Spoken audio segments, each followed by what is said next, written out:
धनसार थाना क्षेत्र के जोड़ा फाटक में शनिवार को बच्चा चोरी की अफवाह ने फिर से माहौल गर्म कर दिया, जहां एक महिला को शक के आधार पर स्थानीय लोगों ने पकड़ लिया। देखते ही देखते भीड़ जमा हो गई और स्थिति तनावपूर्ण बन गई, लेकिन समझदार लोगों ने समय रहते पुलिस को सूचना दे दी। मौके पर पहुंची धनसार पुलिस ने महिला को सुरक्षित भीड़ से निकालकर थाने ले आई। पूछताछ में उसकी पहचान सारण जिले की कुमारी ममता दीपक के रूप में हुई, जिनके पति सरकारी शिक्षक थे और उनका निधन हो चुका है।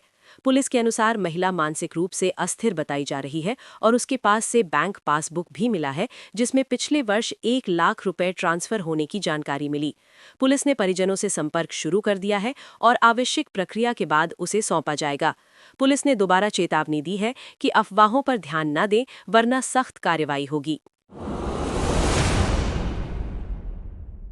महुआडांड थाना क्षेत्र में शादी समारोह में आई 13 वर्षीय बच्ची के साथ कथित गैंगरेप का मामला सामने आया है। आरोप है कि बारात में आए युवकों ने बच्ची को सुनसान जगह ले जाकर दुष्कर्म किया। पीड़िता किसी तरह घर पहुंची और परिजनों को जानकारी दी। पुलिस ने तत्काल एफआईआर दर्ज कर 5 आरोपियों को हिरासत में लिया, जिनमें 3 नाबालिग हैं। मेडिकल जांच कराई गई है और आरोपियों ने पूछताछ में अपराध स्वीकार किया है। भारतीय न्याय संहिता और पॉक्सो एक्ट के तहत मामला दर्ज किया गया है। पुलिस मामले की गहन जांच में जुटी है। नौडीहा बाजार थाना क्षेत्र के मननदोहर गांव में शनिवार को दर्दनाक हादसे में 2 सगी बहनों की कुएं में गिरने से मौत हो गई, जबकि तीसरी बच्ची गंभीर रूप से घायल है।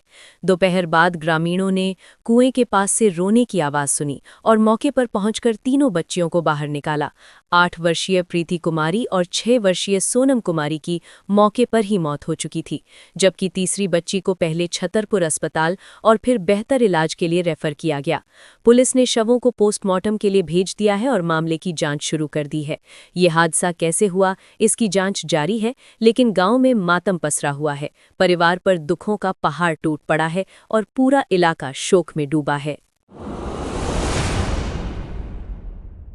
पश्चिम सिंहभूम जिले से एक दिल दहला देने वाली वारदात सामने आई है, जहां 4 साल के मासूम का अपहरण कर उसकी हत्या कर दी गई। पुलिस के अनुसार चक्रधरपुर थाना क्षेत्र के उलीडीही गांव निवासी देवेंद्र बोदरा ने बच्चे को बहला फुसलाकर अपने साथ ले गया। आरोपी ने बच्चे के साथ दुष्कर्म की कोशिश की और जब वो चीखने लगा तो पत्थर से कुचलकर उसकी हत्या कर दी। 26 फरवरी को बच्चे की मां ने अपहरण की प्राथमिकता दर्ज कराई थी, जिसके बाद एसपी अमित रेणु के निर्देश पर विशेष टीम गठित की गई। सीसीटीवी फुटेज और तकनीकी साक्ष्यों के आधार पर आरोपी को गिरफ्तार किया गया। उसकी निशानदेही पर चिगुट्टू पहाड़ी से मासूम का शव बरामद हुआ।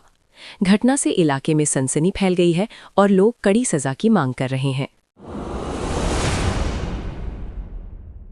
झारखंड पुलिस की स्पेशल ब्रांच ने होली और रमजान को देखते हुए पूरे राज्य में हाई अलर्ट जारी किया है और सभी डीसी व एसएसपी को विशेष सतर्कता बरतने के निर्देश दिए गए हैं। पत्र में कहा गया है कि रंग अबीर को लेकर पूर्व में कई जिलों में तनाव की घटनाएं हो चुकी हैं, इसलिए संवेदनशील इलाकों पर खास नजर रखी जाए।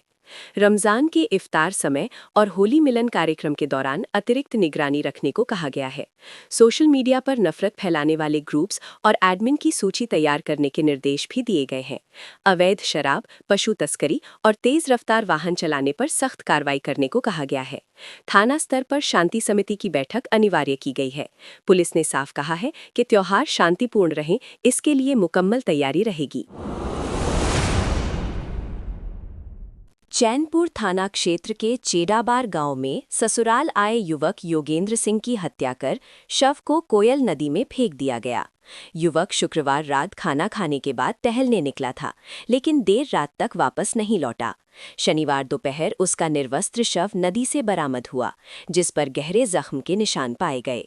पुलिस ने शव को पोस्टमार्टम के लिए भेज दिया है और हत्या की आशंका जताई है। मृतक 2 साल पहले ही शादी के बाद ससुराल आया था और उसका एक छोटा बच्चा भी है। घटना के बाद इलाके में सनसनी फैल गई है और परिजन न्याय की मांग कर रहे हैं। पुलिस आरोपियों की पहचान में जुटी है और जल्द खुलासा करने का दावा कर रही है। रांची सिविल कोर्ट को एक बार फिर ईमेल के जरिए बम से उड़ाने की धमकी मिली है, जिससे प्रशासन अलर्ट मोड में आ गया। धमकी में आरडीएक्स से कोर्ट परिसर उड़ाने की बात कही गई है। सूचना मिलते ही बम निरोधक दस्ते ने पूरे परिसर की सघन तलाशी ली, लेकिन कोई विस्फोटक बरामद नहीं हुआ।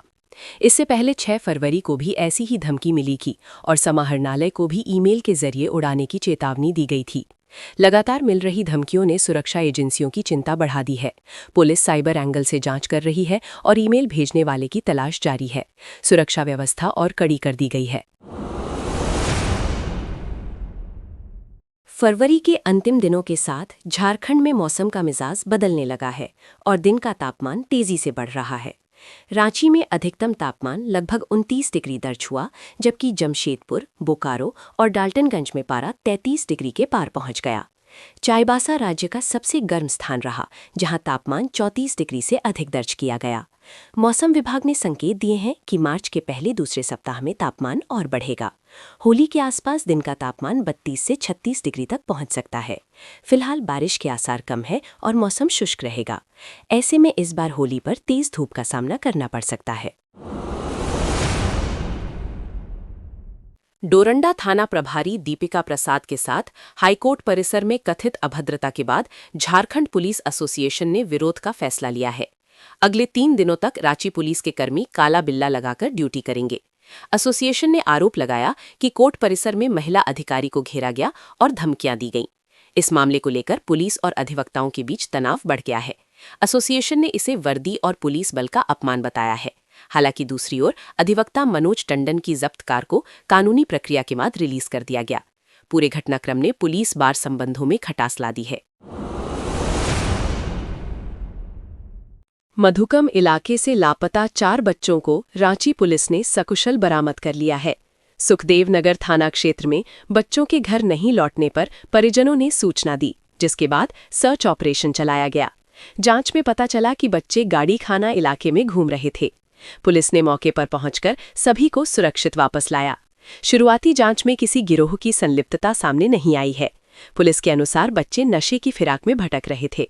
परिजनों को बच्चों पर नजर रखने और सही मार्गदर्शन देने की सलाह दी गई है। झारखंड पुलिस मेंस एसोसिएशन के केंद्रीय कार्यालय ने रांची शाखा के सचिव संजय कुमार पासवान को तत्काल प्रभाव से निलंबित कर दिया है। आरोप है कि काला बिल्ला आंदोलन का आह्वान व्यक्तिगत स्तर पर किया गया, जो संगठनात्मक नियमों के विरुद्ध है। एसोसिएशन ने कहा कि ऐसा निर्णय राज्य प्रतिनिधि सभा स्तर पर होना चाहिए था। इस कदम से संगठन की छवि पर असर पड़ा और भ्रम की स्थिति बनी। उन्हें 7 दिनों के भीतर लिखित स्पष्टीकरण देने का निर्देश दिया गया है। जवाब नहीं देने पर आगे की कार्रवाई होगी। संगठन ने अनुशासन बनाए रखने पर जोर दिया है। गोड्डा जिले के महागामा थाना क्षेत्र में 22 फरवरी को हुई जेवर दुकान चोरी का पुलिस ने खुलासा कर दिया है। एसआईटी टीम ने मानवीय और इलेक्ट्रॉनिक साक्ष्यों के आधार पर 6 आरोपियों को गिरफ्तार किया। आरोपियों की निशानदेही पर लगभग 2.7 ग्राम सोना, 800 ग्राम चांदी और चोरी में इस्तेमाल 3 बाइक बरामद की गईं। गिरफ्तार आरोपियों में झारखंड और बिहार के युवक शामिल हैं। पुलिस ने बताया कि सभी ने अपराध स्वीकार किया है। अन्य संभावित आरोपियों की तलाश जारी है। एसपी ने कहा कि जिले में अपराध पर नकेल कसने का अभियान जारी रहेगा। नीमडी थाना क्षेत्र के NH-32 स्थित पितकी रेलवे फाटक पर लगातार जाम ने विकराल रूप ले लिया है, जहां हजारों यात्री और मालवाहक वाहन रोजाना 10 से 15 घंटे तक फंसे रहने को मजबूर हैं। 3 रेल ट्रैक और सैकड़ों ट्रेनों की आवाजाही के कारण फाटक बार बार बंद रहता है, जिससे चांडिल और रघुनाथपुर क्षेत्र में 5-5 किलोमीटर लंबी कतार लग जाती है। एम्बुलेंस तक जाम में फंस गई, जिससे मरीज की हालत बिगड़ने की आशंका जताई गई। चालक बिना पानी भोजन के रात भर सड़क पर इंतजार कर रहे हैं। टोल वसूली के बावजूद अधूरा फ्लाईओवर लोगों की नाराजगी बढ़ा रहा है। स्थानीय लोग ट्रैफिक पुलिस तैनाती और ओवरब्रिज को जल्द चालू करने की मांग कर रहे हैं। पुलिस मुख्यालय में डीजीपी तदाशा मिश्रा की अध्यक्षता में अपराध और विधि व्यवस्था पर हाई लेवल समीक्षा बैठक हुई। बैठक में लेवी, धमकी, आगजनी और फरार आरोपियों की गिरफ्तारी तेज करने के निर्देश दिए गए। कुर्की जब्ती और इनाम घोषित करने की प्रक्रिया अपनाने पर जोर दिया गया। नक्सल विरोधी अभियान और आत्मसमर्पण नीति के प्रचार को बढ़ाने का निर्देश भी दिया गया। डिजिटल निगरानी और मुखबिर तंत्र मजबूत करने पर बल दिया गया। जमानत पर छूटे अपराधियों पर विशेष नज़र रखने को कहा गया। सभी आईजी, डीआईजी और एसपी को सख्ती से निर्देशों का पालन सुनिश्चित करने को कहा गया।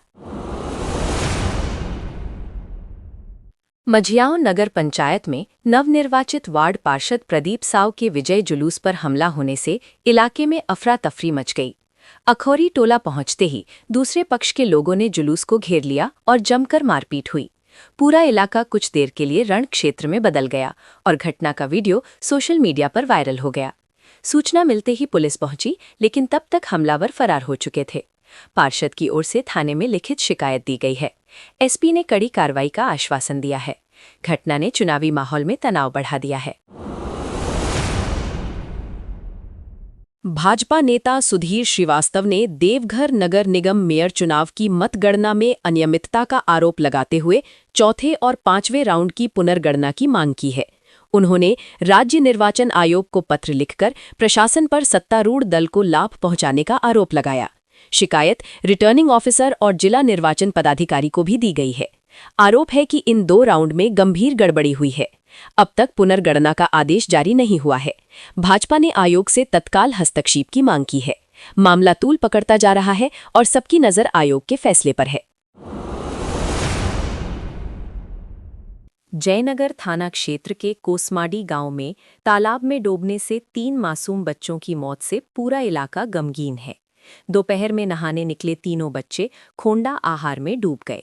खोजबीन के दौरान पानी में शव दिखने पर ग्रामीणों ने बाहर निकाला, लेकिन तब तक देर हो चुकी थी।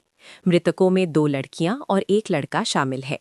घटना के बाद परिवारों में चीख पुकार मच गई और गांव में मातम छा गया। पुलिस ने शव पोस्टमार्टम के लिए भेज दिया है। प्रशासन ने परिजनों को सांत्वना दी है, लेकिन सवाल सुरक्षा इंतजामों पर उठ रहे हैं। हावड़ा मुंबई रेल मार्ग के विस्तार को लेकर बिसरा बांडा मुंडा के बीच रेलवे जमीन से 17 मकान हटाए गए।